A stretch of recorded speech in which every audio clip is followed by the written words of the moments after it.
Assalamualaikum warahmatullahi wabarakatuh.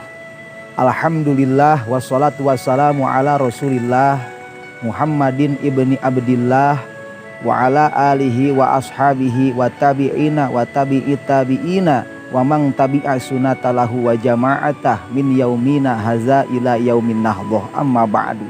Saudara-saudaraku yang berbahagia, Rasulullah Shallallahu Alaihi Wasallam pernah bercerita tentang dua orang bersaudara dari kalangan Bani Israel, yang mana kedua bersaudara ini mempunyai sifat yang sangat kontras, tojaiyah, bertolak belakang. Yang satu sering melakukan maksiat, sering melakukan perbuatan dosa, dan yang satunya lagi rajin beribadah. Rupanya si rajin ibadah seringkali melihat saudaranya tersebut melakukan perbuatan maksiat. Tak betah dirinya untuk mengeluarkan teguran, sehingga keluarlah lontaran teguran yang pertama. Namun teguran yang pertama ini tidak membuat efek apapun bagi si pendosa, sehingga ketika tegurannya tidak mendapatkan apapun, tidak mempunyai efek apapun, maka terlontar kembali teguran yang kedua kalinya. Hei saudaraku, berhentilah dari perbuatan dosa. Itulah lontaran yang dikatakan oleh si ahli ibadah, saudaranya yang tukang ibadah.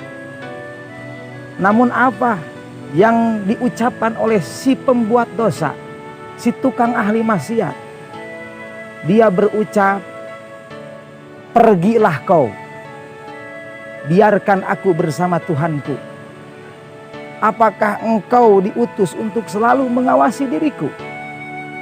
Mendengar ucapan saudaranya yang sering berbuat dosa tersebut, si ahli ibadah pun merasa kesal. Maka keluarlah dari lisannya tiba-tiba mengeluarkan kata-kata kalimat yang mana kalimat ini semacam kecaman, yang berbunyi, wallahi la yaghfirullahu laka aw la yadkhilukallahul janata. Sekali lagi, wallahi la yaghfirullahu laka aw la yudkhilukallahul jannata. Demi Allah, Allah tidak akan mengampunimu, Allah tidak akan memasukkanmu ke dalam surganya. Cerita kedua orang bersaudara ini terekam jelas dalam sebuah hadis yang diriwayatkan oleh Imam Abu Daud dan Imam Ahmad radhiyallahu anhuma. Pada bagian hadis ini dipaparkan tatkala keduanya atau masing-masingnya meninggalkan dunia, maka keduanya dikumpulkan di hadapan Allah Subhanahu wa taala, akan mengikuti persidangan yang berada di hadapan Allah Subhanahu wa taala.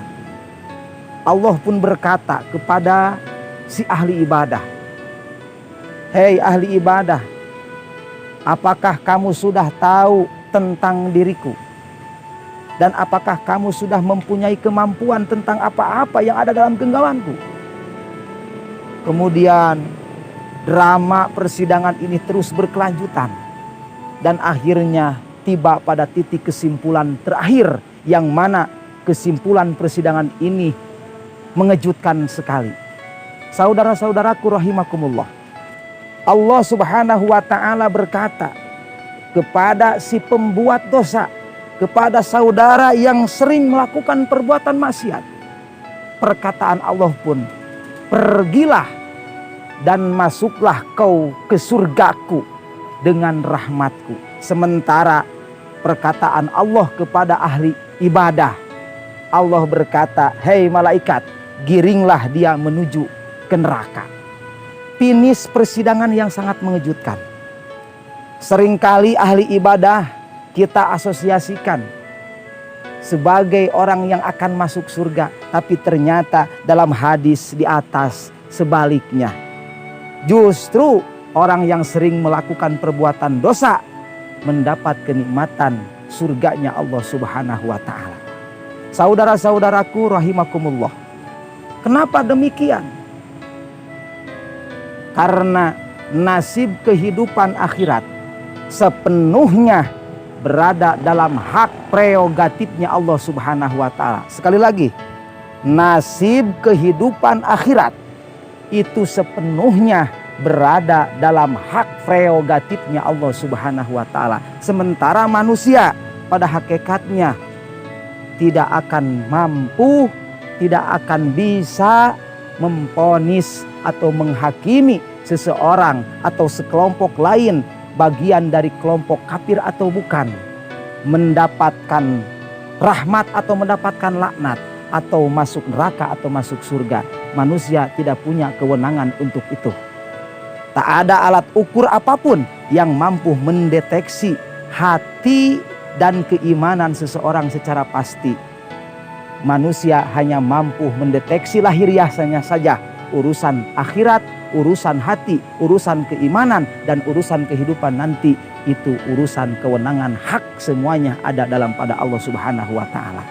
Saudara-saudaraku rahimakumullah, kesimpulannya, mengapa si ahli ibadah terjerumus dalam jurang neraka?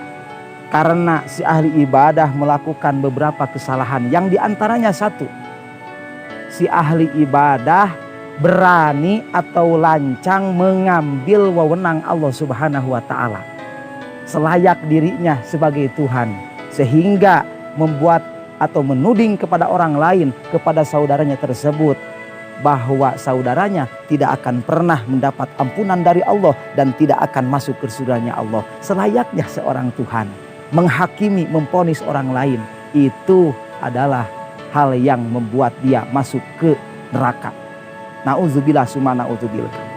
Pada zaman sekarang ini sering terjadi, atau bahkan sering kita lihat seorang ustadz, seorang kiai, seorang mubalik dalam ceramahnya tidak memperlihatkan seorang pendakwah, seorang dai yang bijaksana.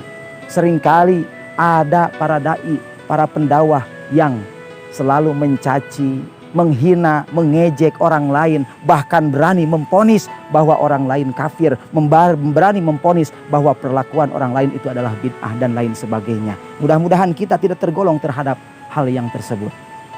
Allah Subhanahu wa taala dalam Al-Qur'an mengingatkan, ud'u ila sabili rabbika bil hikmati wal mau'idotil hasanati wajadilhum billati hiya ahsan. Serulah ke jalan Tuhanmu dengan cara bijak. Dengan cara bijak, mengajak itu harus bijak, mengajak itu bukan mendesak apalagi memaksanya. Kemudian berilah peringatan orang tersebut dengan cara hasanah, mau'idotil hasanah, dan bantulah mereka dengan cara yang lebih baik. Itu yang terdapat Al-Quranul Karim, kalam Allah Subhanahu wa taala. Yang kedua, kenapa alasan si ahli ibadah masuk neraka? Karena kecerobohan, berani atau terlalu terlena dalam prestasi ibadahnya. Merasa diri tukang ibadah, merasa diri tidak pernah meninggalkan sholat, merasa diri tidak pernah meninggalkan puasa, bahkan pakaiannya pun selalu agamis, pakai gamis, pakai sorban, pakai kofeah dan lain sebagainya, sehingga merasa diri lebih baik, merasa diri lebih benar. Orang lain salah, orang lain melakukan perbuatan yang salah, sehingga akhirnya mampu memvonis orang lain salah, memvonis orang lain kafir dan lain sebagainya, karena merasa diri lebih baik. Baik itu harus, tapi merasa lebih baik jangan. Benar itu wajib, tapi merasa lebih benar itu tidak boleh. Karena merasa baik, merasa lebih benar, itu akan mendatangkan sifat tajasus, sombong, bedegong, sombong, sehingga kesombongan akan timbul pada diri orang tersebut dan menjerumuskan masuk nerakanya Allah Subhanahu wa taala. Yang terakhir, saudara-saudaraku rahimakumullah, yang terakhir, kita senantiasa berdoa kepada Allah Subhanahu wa taala, semoga kita dilindungi oleh Allah dan dijauhkan dari sifat-sifat merasa diri lebih benar atau menghakimi orang lain dengan kata-kata yang negatif yang tak pantas untuk didengarkan. Jadi pesan dari saya, seorang dai adalah pengajak, dan pengajak harus secara bijak. Pengajak bukan berarti mendesak. Bijaklah dalam berbicara, berbijaklah dalam tingkah laku dan lain sebagainya. Insya Allah kita akan mendapatkan kasih sayang dari orang lain dan akan mendapatkan surganya Allah Subhanahu wa taala. Wallahul muwaffiq ila aqwamit thoriq. Wassalamualaikum warahmatullahi wabarakatuh.